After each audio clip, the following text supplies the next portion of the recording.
Hi, my name's Rebecca Renshaw. I'm Public Programs Coordinator at Heide Museum of Modern Art. So the first question, Rebecca, could you please tell us a little bit about Heide in terms of modernism?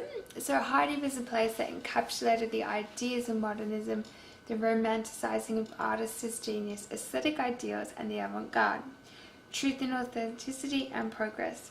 Thinking about this, can you give us a little background about Heide at this time, please? Heide was founded by a couple called John and Sunday Reid, who in the 1930s, who came from quite affluent backgrounds. But one thing about them is that they always wanted to go against the establishment. So Sunday Reid was born a Ballieu, and she'd gone to finishing school, and she went to St Catherine's in Melbourne prior to that, and she'd also been taught to paint and how to keep a house, and moved in the right circles in Toorak. John Reid came from a farming family in Tasmania and also was very wealthy, and he went off to study law and was working in Cambridge. They later did meet and they fell in love, because there was one thing about them both, is that they wanted to go against the establishment. They just didn't want to follow their parents' lifestyle. So what they did was they decided they found this rundown old dairy farm at Heide, and on one of their trips that they used to take out to the Yarra Valley, and they bought the property. And the idea was that in the end that they would develop a place that would be a sort of a haven for ideas, intellect, a place where people could discuss politics and art and what was going on in the world, as well as be a self-sufficient lifestyle. So they would grow their own vegetables, they had their own cows for milking.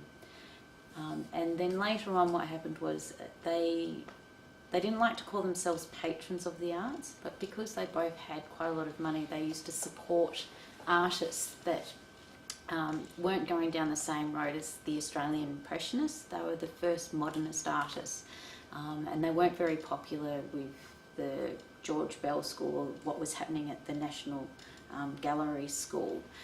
And what they would do is, because they wouldn't be able to sell their paintings, so we're talking about artists like Albert Tucker, Sidney Nolan, Joy Hester, and they would support them by buying their artworks, and in return for that they would give them oil paints, canvases, and they would also they'd give them a place to come and do their artwork and also discuss art and politics, because John and Sunday Reid were also able to bring in publications from overseas at the time. And this is prior to the internet. Australia, it was very hard pre-war for us to get journals and books and documents here. So the Reids had this amazing library which housed all these books, so people would come here and they'd have an opportunity to paint, but they'd also have to work on the property with the vegetables and the planting, but also a place to discuss new ideas that were happening.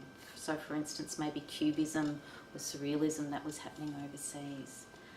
That probably formed the foundation for what Heide has become, and that was their vision. And just before John Reid died, he, in the early 80s, he and Sunday started preparing Heide to be sold to the state government. So its legacy would be a museum of modern art, which would live in the contemporary times, and it would be for the people of Victoria. And so that was the legacy that they left.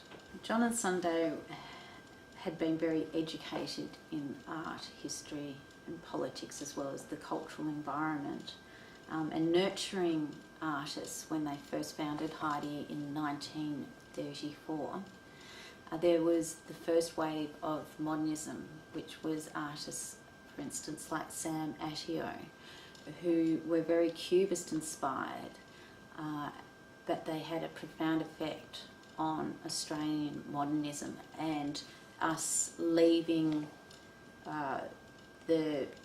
what was popular at the time, which was probably Australian Impressionism, and following the trends that were happening in Europe at the time.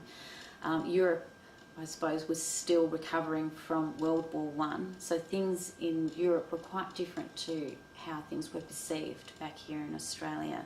So artists like Sam Asio really led that way through their Cubist styles and that first wave of modernism.